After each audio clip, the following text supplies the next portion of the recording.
Hello नमस्कार साथियों, फिर से हाजिर हूँ आपके साथ लेकर के हिस्ट्री की एनसीईआरटी। तो क्लास 11th की हिस्ट्री की एनसीईआरटी में हमारा लास्ट चैप्टर चल रहा है आधुनिकीकरण के रास्ते, जिसमें हम जापान के बारे में पढ़ रहे थे। आज हम देखेंगे जापान के आक्रामक राष्ट्रवाद के बारे में कि राष्ट्रवाद किस तरह से यहाँ पे आक्रामक बनाया जाता है।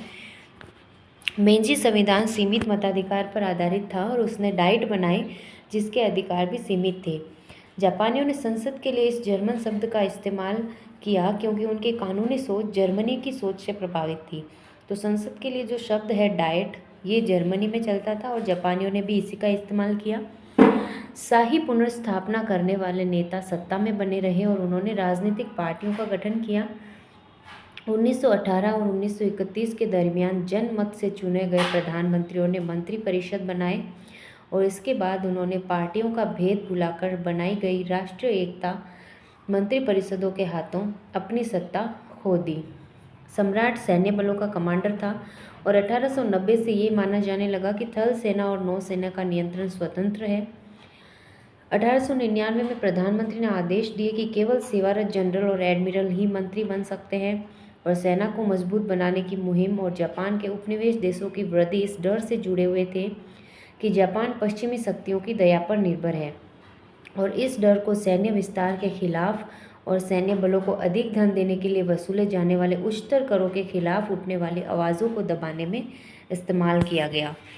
यहाँ पे हम देखते हैं कि किस तरह से छोटे छोटे बालकों को, यहाँ पे नवयुवकों को देश के लिए लड़ने के लिए तैयार किया जाता था। देखिए इस तरह से इनका प्रशिक्षण होता था। ये कुछ छात्र सैनिकों के चित्र भी यहाँ पे दिए गए हैं। फिर हम देखते हैं पश्चिमीकरण और परंपरा, कि अपनी परंपराओं के अंदर किस तरह से पश्चिमीकरण ये लोग अपनाते हैं। जापान के अन्य देशों के साथ संबंधों पर जापानी बुद्धिजीवियों की अनुक्रमिक पीढ़ियों के विचार अलग अलग थे। कुछ के लिए अमेरिका और पश्चिमी यूरोप देश की सभ्यता की ऊंचाइयों पर थे जहां जापान पहुंचने की आकांक्षा रखता था। इनमें से एक है फुकुजावा युकीजी, जो कि मेंजी काल के प्रमुख बुद्धिजीवियों में से एक था और इनका कहना था कि जापान को अपने में से एशिया को निकाल फेंकना चाहिए और जापान को अपने एशियाई लक्षण छोड़ देने चाहिए और पश्चिम का हिस्सा बन जाना चाहिए, यानी पूरी तरह से पश्चिमी सभ्यता अपना लेनी चाहिए। इस तरह से कोटेशन कौन देते हैं? फुकुजावा युकीजी। तो इनके बारे में हम पढ़ेंगे आगे। ये आपको इनके कोटेशन याद रखने हैं, बहुत इम्पोर्टेंट है ये।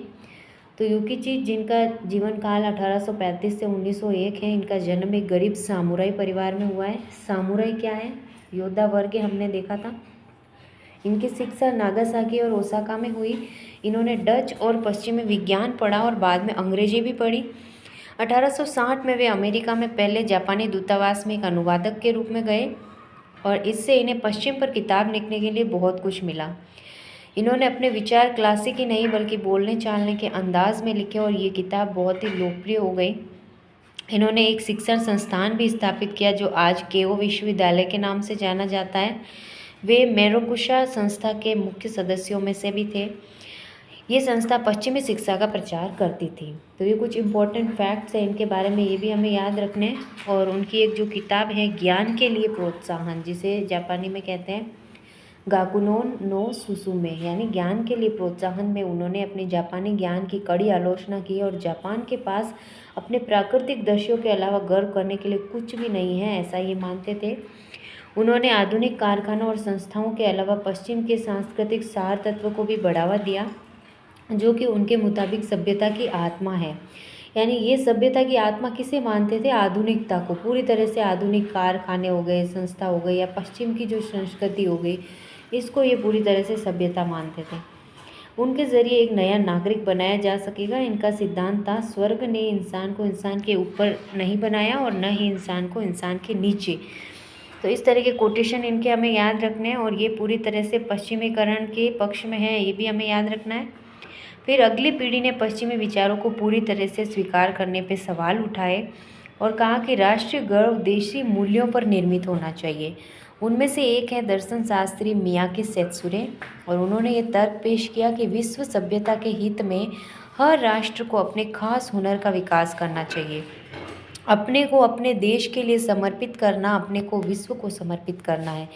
यानी हमें अपने देश का जो मूल है, देसी जो गर्व है, उसे नहीं भुलाना चाहिए और अपने देश के लिए खुद को समर्पित करना, विश्व को समर्पित करना ही है।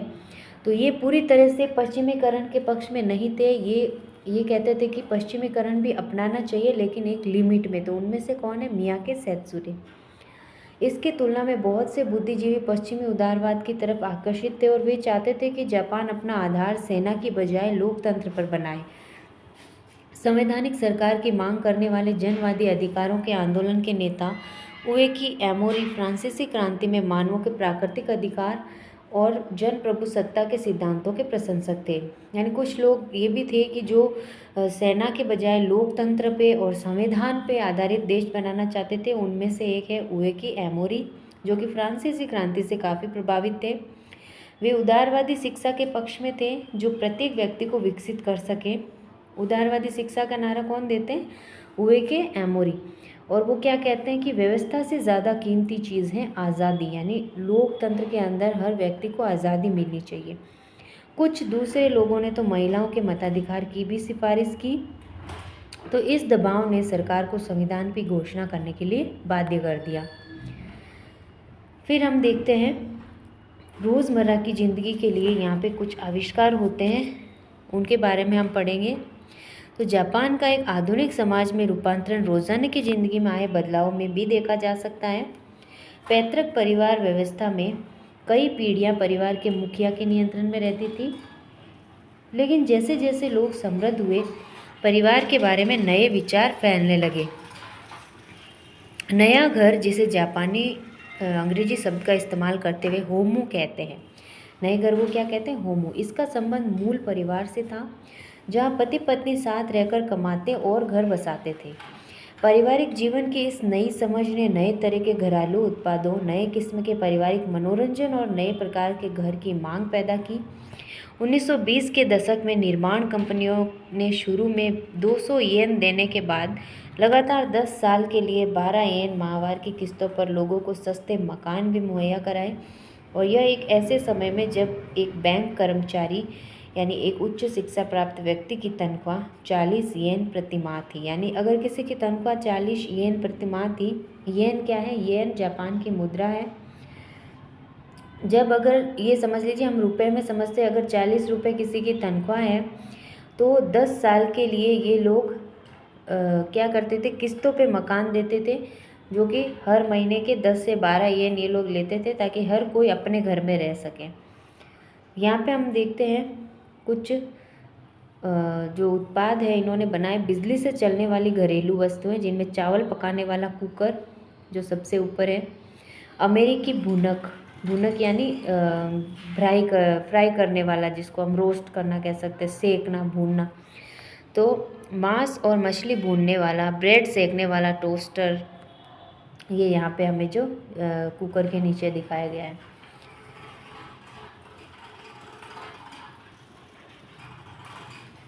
ये देखिए, ये तो हो गया हमारा चावल पकाने वाला कुकर, ये हो गया ब्रेड सेकने वाला टोस्टर, और ये हो गया भुनक, इसके ऊपर भूनते थे ऑयल वगैरह कुछ डाल के। फिर हम देखते हैं कार क्लब के बारे में कि कार क्लब क्या होता था जापान में। मोगा आधुनिक लड़की के लिए संक्षिप्त शब्द, बहुत इंपॉर्टेंट है ये शब्दावली। मोगा, मोगा क्या है? आधुनिक लड़की, यानी मॉडर्न लड़की, केवल लड़की नहीं, मॉडर्न लड़की, ये याद रखना है हमें। इसके लिए यूज़ किया जाता था ये शब्द। ये 20वीं शताब्दी में लिंग बराबरी, विश्वजनीन यानी कॉस्मोपॉलिटन संस्कृति और विकसित अर्थव्यवस्था के विचारों के एक साथ आने का सूचक है। नए मध्यम वर्ग परिवारों ने आवागमन और मनोरंजन के नए तरीकों का लुत्फ उठाया। शहरों में बिजली की ट्रामों के साथ परिवहन बेहतर हुआ। 1878 से जनता के लिए बाग बनाए गए और बड़ी दुकानें, डिपार्टमेंटल स्टोर बनने लगी। टोक्यो में गिंजा गेनबुरा के लिए एक फैशनेबल इलाका बन गया। गेनबुरा शब्द गिंजा और बुरबुरा मिलकर बना है। बुरबुरा का अर्थ बिना किसी लक्ष्य के घूमना, यानी ऐसे ही घूमते रहना। 1925 में पहला रेडियो स्टेशन खुला, ये भी हमें याद रखना है। अभिनेत्री मात्सुई सुमाको इब्सन के नाटक एक गुड़िया का घर में नोरा का बेहतरीन किरदार निभाकर राष्ट्रीय स्तर की तारिका बन गई और 1899 में फिल्में बनने लगी और जल्द ही दर्जन भर कंपनियां सैकड़ों की तादाद में फिल्में बनाने लगी। यह दौर ओज से भरा हुआ था और इस दौरान सामाजिक और राजनीतिक व्यवहार के पारंपरिक मानकों पर भी सवाल उठाए गए। यहाँ पे हम देखते हैं औरतों का एक कार क्लब, यानी ये औरतों का मिला जुला कुछ क्लब होता था जो कार लेके इसी तरह से मॉडर्न औरतें जो हैं, इन्हें मोगा हम कह सकते हैं, ये लोग इधर उधर घूमते रहते थे। फिर हम देखते हैं आधुनिकता पर विजय। तो क्या है ये आधुनिकता पर विजय? सत्ता केंद्रित राष्ट्रवाद को 1930 से 40 के दौरान बढ़ावा मिला, जब जापान ने चीन और एशिया में अपने उपनिवेश बढ़ाने के लिए लड़ाइयाँ छेड़ी। ये लड़ाइयाँ दूसरे विश्व युद्ध में जाकर मिल गईं, जब जापान ने अमेरिका के पर्ल हार्बर पर हमला किया।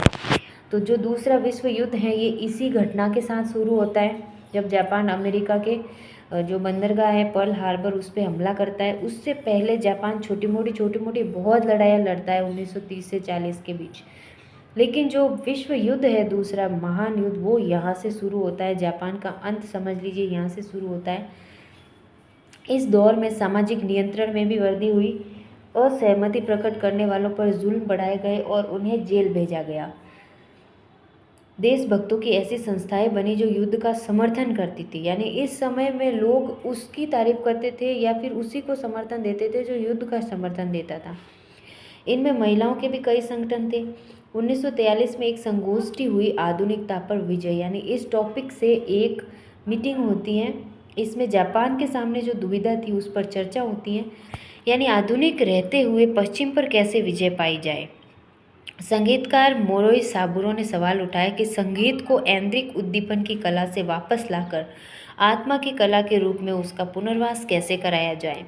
वे पश्चिमी संगीत को नकार नहीं रहे थे, वे ऐसी राह खोज रहे थे जहां जापानी संगीत को पश्चिमी वाद्यों पर बजाया जा सके या दोहराए जाने से आगे ले जाया जा सके। दर्शन शास्त्री निशितानी केजी ने आधुनिक को 3 पश्चिमी धाराओं के मिलन और एकता से परिभाषित किया, जो है पुनर्जागरण, प्रोटेस्टेंट सुधार और प्राकृतिक विज्ञानों का विकास। इन तीनों को मिला के ये दर्शन शास्त्री जो निशितानी केजी है, ये पश्चिमी धाराओं के मिलन और एकता को इस तरह से मानते हैं। उन्होंने कहा कि जापान की नैतिक ऊर्जा, ये शब्द जर्मन दर्शन शास्त्री रांके से लिया गया है, यानी नैतिक ऊर्जा शब्द का इस्तेमाल किसने किया? रांके ने। तो जापान की नैतिक ऊर्जा ने उसे एक उपनिवेश बनने से बचा लिया और जापान का फर्ज बनता है कि एक नई विश्व पद्धति, एक विशाल पूर्वी एशिया के निर्माण का, कि जापान एक ऐसा देश है जिसने खुद को उपनिवेश होने से बचा लिया, दूसरे देशों से सीख के, और अब जापान को जो है लीड करना चाहिए एशिया में और एक आधुनिक एशिया का निर्माण करना चाहिए विशाल, और उसमें उससे आगे रहना चाहिए। इसके लिए एक नई सोच की ज़रूरत है जो विज्ञान और धर्म को जोड़ सके। हार के बाद एक वैश्विक आर्थिक शक्ति के रूप में वापसी। जब जापान की दूसरे विश्व युद्ध में पूरी तरह से हार हो जाती है, जापान को पूरी तरह से बर्बाद कर दिया जाता है, इस तरह की संधियाँ की जाती है कि उसके हाथ में कुछ भी नहीं रहता है, उसके बाद भी एक वैश्विक आर्थिक शक्ति के रूप में किस तरह से वापसी करता है जापान, इसके बारे में हम देखते हैं कि जापान की औपनिवेशिक साम्राज्य की कोशिशें संयुक्त बलों के हाथों हार कर ख़त्म हो जाती हैं। और ये तर्क दिया गया है कि युद्ध जल्दी ख़त्म करने के लिए हिरोशिमा और नागासाकी पर नाभिकीय बम गिराए गए और इसी बम गिराने के साथ जापान को पूरी तरह से ध्वस्त कर दिया जाता है। लेकिन अन्य लोगों का मानना है कि इतने बड़े पैमाने पर जो विध्वंस और दुख दर्द का तांडव हुआ वो पूरी तरह से अनावश्यक था, यानी इस युद्ध की कोई ज़रूरत ही नहीं थी। अमेरिकी नेतृत्व वाले कब्जे 1945 से 47 के दौरान जापान का विसैन्यकरण कर दिया और एक नया संविधान लागू हुआ, यानी जापान अब कोई सेना भी नहीं रख सकता था, जो कि पहले छोटे छोटे बच्चों को भी सेना में प्रशिक्षण देता था। इसके अनुच्छेद 9 के तथाकथित युद्ध न करने के वाक्यांश के अनुसार युद्ध का राष्ट्रीय नीति के साधन के रूप में इस्तेमाल वर्जित है। कृषि सुधार, व्यापारिक संगठनों का पुनर्गठन और जापानी अर्थव्यवस्था में जाइबात्सु यानी एक एकाधिकार कंपनियों की पकड़ को खत्म करने की भी कोशिश की गई।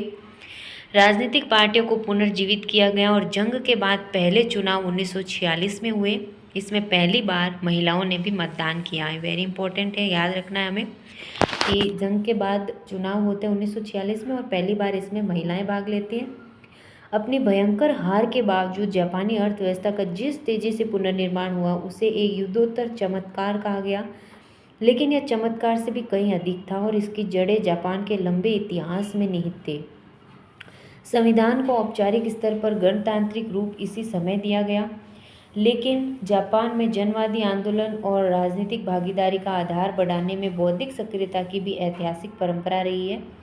युद्ध से पहले के काल की सामाजिक संबद्धता को गणतांत्रिक रूपरेखा के बीच सुदृढ़ किया गया और इसके चलते नौकरशाही और उद्योग के बीच एक करीबी रिश्ता कायम हुआ।